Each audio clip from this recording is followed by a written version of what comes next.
Today I'd like to talk just a bit about the very meaning of the risen Christ. And I'm going to instead look at the second reading, which very often we don't examine. This is, of course, from the final book of the Bible, the book of Revelation. Now we have the risen Christ presiding, as it were, over all of history. He stands naming it, revealing its meaning. Do not be afraid, he says. I am the first and I am the last. I am the one who lives forever. Once I was dead, but now I am forever alive. I hold the keys to death and the underworld. Brothers and sisters, our fear of life itself is basically our fear of God. And our fear of death is almost exactly the same as our fear of God. Until we've overcome that fear that God is not for us, that God is somehow merely testing us and waiting to judge us, we'll all be afraid of death. And unfortunately, we're even afraid of life, because we're not sure we can trust life if we cannot trust God. The risen Christ is the sign in the heavens and the sign given everywhere all the time of what God's final plan is. He is the first and the last. It starts with life, and the promise is it will end with life. What happened to Jesus is an image and a promise of what is happening to everything, including you, including me, including even the planet, the animals, and everything else. God is transforming, using, and resurrecting what appears to be dying. And death is the great mystery. Why does this thing that we call life not last? Why does everything without exception pass away, pass away, pass away? It's here and it's not here. You and I, for this moment, are here. But just wait a while and we won't be here. And that is the great mystery for all of us. Why, we say, why can we not live forever? And of course, what we're really saying is, why can we not live in this form, which is the only form we've ever consciously known, this body, this life, this place, until we hold on to it, because it's all we've ever known. The risen Christ, in fact, the entire life of Christ, is the perfect map of what God is doing with everything, with you and me. So we see in one person and one life what is happening everywhere.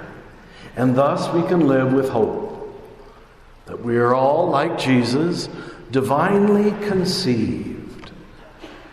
He isn't the only one divinely conceived. Everything is created in the image of God.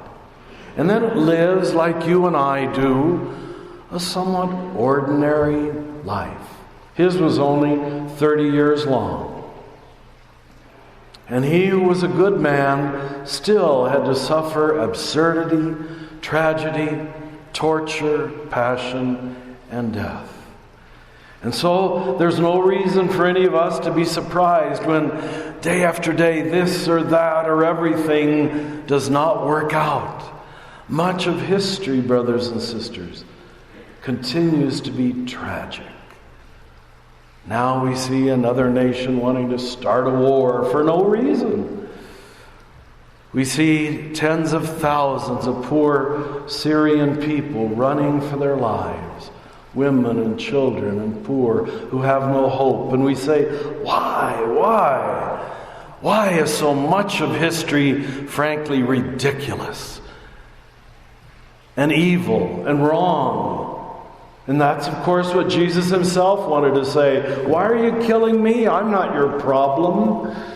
But you see, when we haven't solved our own problem, we create problems elsewhere. You all do it. I do it too. When you're anxious and nervous and upset, you will create a problem, largely in your mind. So you'll have something to worry about. And it makes you feel useful and important. And into the midst of that, the Word of God says, don't be afraid. Don't do this to yourself. But I guess He knew we would. And then all of this journeying, all of this life and death ends, we are promised, as Jesus' own life ends.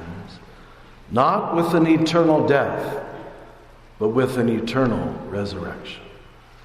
There is only in the end life. As the funeral mass says, life is not ended, it's merely changed. And you, like Jesus, are going to change forms, it seems. The final shape of that form, we don't really know.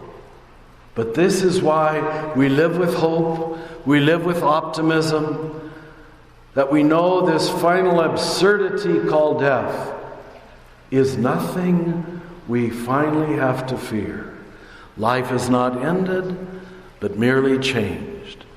And the risen Christ stands at the end of history, promising us where everything is heading.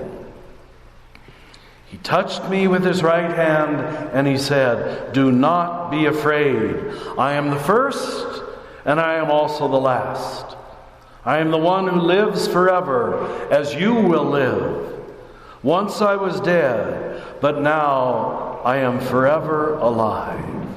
I, the risen Jesus, hold the keys to death and the underworld.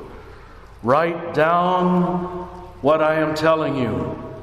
What is happening here will happen afterwards and forever."